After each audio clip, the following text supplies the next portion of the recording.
recently I've begun to think as a great sort of litmus test to tell me whether I'm doing the right thing or not is if I don't have an elevated sense of fear, that I'm not giving up something, that I'm not risking something by getting up and doing it, it's probably not worth that much. Now, understand when I say fear, I'm not necessarily, though I don't rule it out, talking about wrestling with alligators with my hands tied. I mean, I'm not talking about jumping out of a plane with no parachute.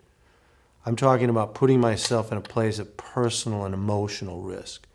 For example, a couple days from now, I'm going to be speaking and telling a story at The Moth. I don't know if you're familiar with that. It's a story, it's an organization devoted to telling stories. It's on the radio and so on. Now, I always know that I have a lot of great stories. And I always think to myself, yeah, I'd be great on something like The Moth. And I kind of content myself by saying, yeah, I would be great at something like The Moth.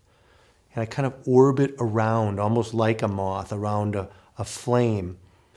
But I haven't yet ventured up on that stage to do a moth, because what if I'm not good? Why don't I just derive the feeble pleasure that I get from believing that I could be really good? So, a few days from now, I'm going to get up on that stage. I think I'll be pretty good, but I really don't know, and I'm very afraid.